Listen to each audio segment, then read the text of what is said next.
Hey guys, it's just no one here. So, we're actually back to Fallout again. I know I haven't did one since the Halloween mods one. So, I'm gonna call this quality of life mods. Yeah, we'll go with that. Because a lot of it is gonna just kind of be nice and help you out in various ways in survival or just regular vanilla Fallout. So, first up, we have Unlimited Resources Shipment. This is a very useful mod, very simple, easy to use mod. Very small mod too, because it's just a very simple little thing. All it does is it adds essentially like a little parchment, like a piece of paper looking thing. And it'll be in your resources tab in the miscellaneous. And you just place it down and scrap it or store it. Either way, it don't matter. It will automatically give you nine 99,999. Yeah, yeah, that's a lot of like every pretty much resource in the game, broken down to like its simplest form. So you'll definitely be able to build a lot of things. I'd be impressed if you managed to actually use up all this. However, I think there's a few things like I don't think it gives you bones and like one or two other things. So do keep that in mind. There will be some items you still have to find, basically. Then we have no settlement quest all in one.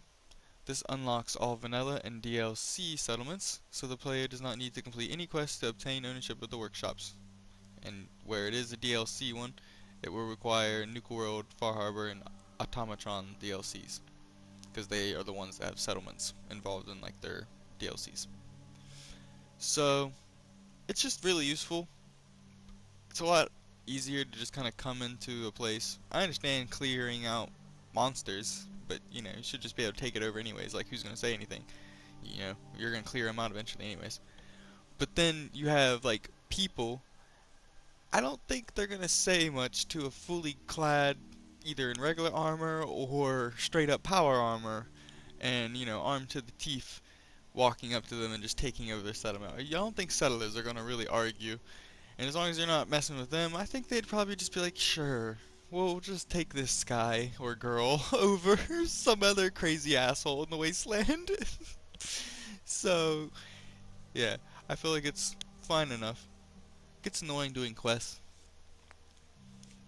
Then tweaks, survival fast travel to settlements. This will allow you to fast travel to your settlements, except I think there's a kind of exception with Vault 88 Mechanist Layer.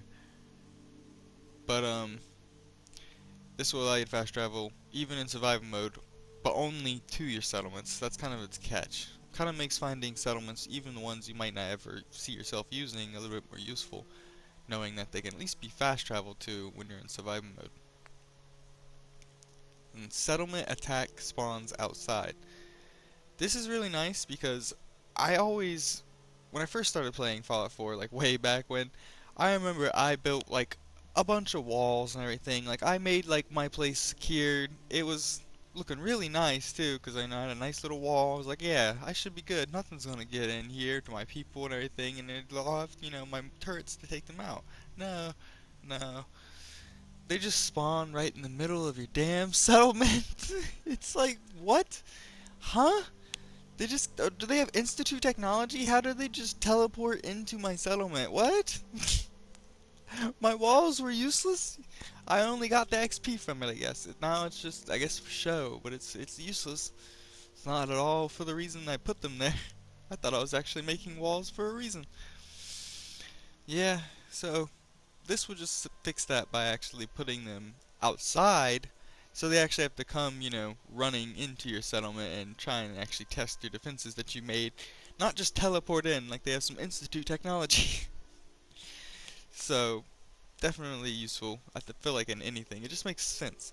I don't know why Bethesda just put them into your settlement. Like they didn't even try to put them like, you know, outside and like let them actually make their way into your settlement. That would have been a lot better. Okay, now we have move that object. Now, Basically, this is just gonna make a lot of items that originally, even though it sometimes really shouldn't even made sense, because some of those items you should have been able to pick up, or not really even items, just like NPCs and stuff like that. Things that you normally couldn't pick up because it would tell you, oh, that's too heavy. And sometimes it was just complete nonsense. Like, I mean, yeah, a dead dog might be a little bit heavy, but I could probably move that dead dog. So, yeah, it's just helps you pick up some objects. It might allow you to pick up some corpses and stuff that are just really annoying you, and you want just out of there now, and it's not allowing you because it's too heavy. It's Also, a nice, just simple little thing is water pumps produce 5 water. This is really nice for obvious reasons when you just want to place down one water pump for that little settlement that you're not really going to care about, but you don't want to complain in or anything or losing it. So it has like a few settlers, or if it's the sanctuary itself, it's really got like 5 people, but you end up having to put like 2 water pumps down when you could just put down one and solve it. So yeah, this is just a lot better for that. So next up we have farming the waste. This is really nice because it allows you to plant various things that would normally just be growing in the wild. Like you can grow the wild variants. They don't really refill your hunger or refill the settler hunger as much as the actual plants do, but they still refill some hunger, and I guess some recipes and stuff might require them. So yeah. Speaking of which, you have things like silt bean, hub flower, gourd blossom, brain fungus, blood leaf, ash blossom. All that stuff will actually be just growable. Glowing fungus, I don't know if I've said that, but yeah, glowing fungus is definitely useful for just making your own stim packs. It's kind of nice if you're kind of going for almost like a drug cook or kind of like alchemist build in a sense.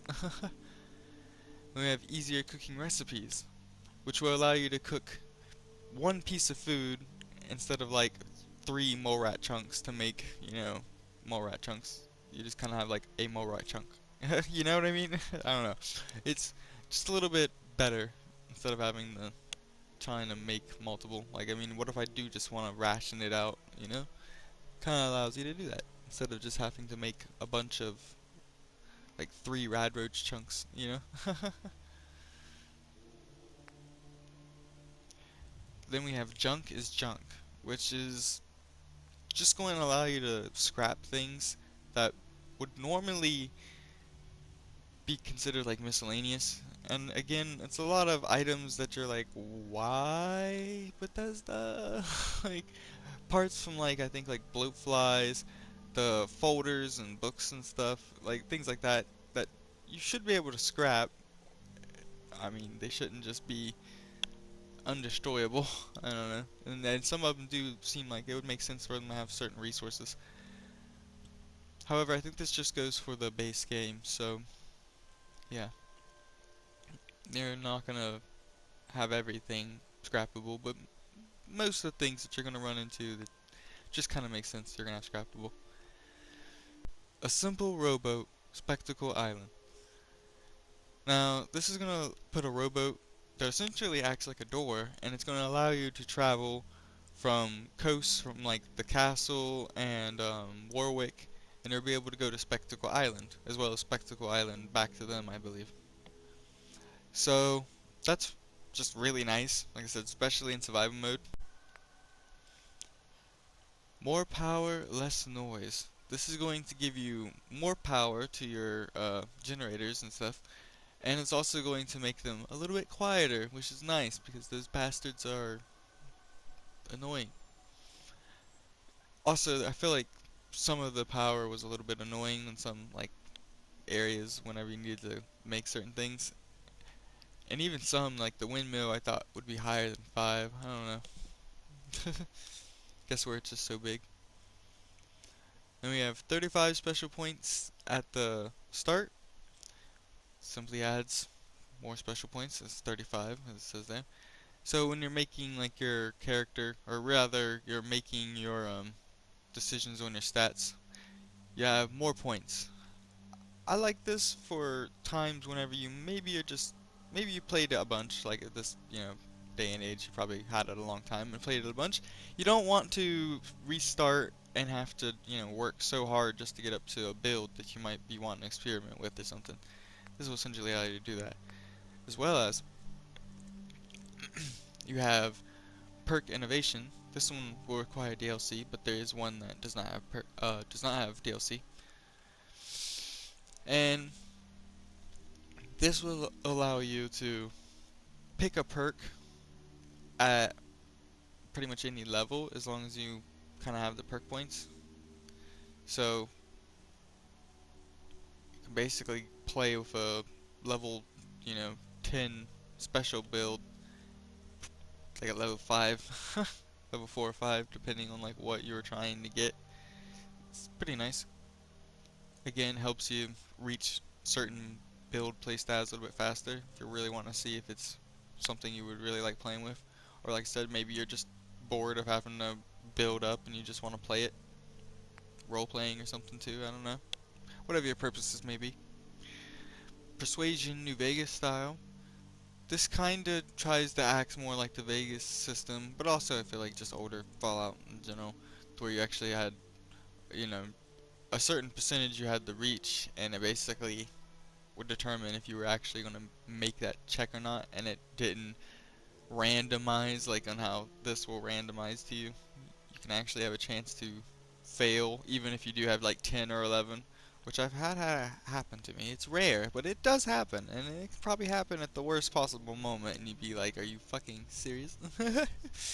So yeah, this is kind of useful, but basically having like a certain level of skill, like 4, 6, or 8 in your charisma, will actually allow you to just automatically get what your um, speech check is. Like you ain't gonna have no random chance of failing it.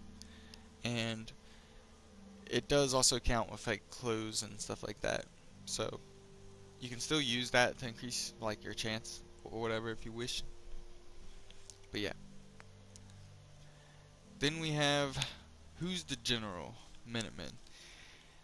If you like to play the Minutemen and you ever feel like you're kind of Preston's bitch, or if you don't even really like playing the Minutemen, probably because you are Preston's bitch, then this is the mod for you.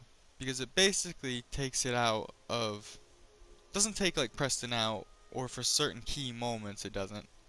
And then it allows you to just kind of go and play the game, do whatever you wish. And yeah, you don't gotta report back to Preston, and Preston's not giving you quests or anything. You pretty much just hear it through the radio and stuff, and you can hear it from Preston if you go into like his actual like talking kind of dialogue option. I think ask him like how are you or stuff like that, and then he can give you a quest. But you can always turn on your radio too, I guess, and go to Radio Freedom. But it's still like, in general, it's just gonna make it seem a lot more useful and a bit more immersive instead of having Preston be like your boss, despite you basically being the boss. It was kind of a goofy system. And at least have some time where you can feel like you're not, an underling. Bethesda always had that thing where, like, even when you're the boss, you still feel like you're the underling. You're still like the messenger, you're still like the main man doing everything. You don't feel like you're ever actually truly the boss. You just feel like you're the one doing everything. And that's no matter if you're the boss or not. So it's like nothing changed. So, yeah, that's the last mod here. I do kind of like the idea of the Minutemen and stuff, so I do kind of like role-playing as them. Kind of like them a little bit more than other quests. Of course, Preston is annoying, and again, I don't like feeling like an underling when I'm the boss. And all the other factions besides like the Institute, you basically are an underling, and so I kind of don't feel that way as much with them. But with this, I do feel like, yeah, if I'm the boss, I want to feel like I'm at least the boss. Especially if I gotta do everything anyways. I'm not reporting back to fucking Preston, and he's not gonna tell me what to fucking do. Uh, But that's it, guys. I hope you guys found some of these mods useful, and I hope you find them. I hope you all had a happy Thanksgiving too. And until next time, guys, peace out. Bye.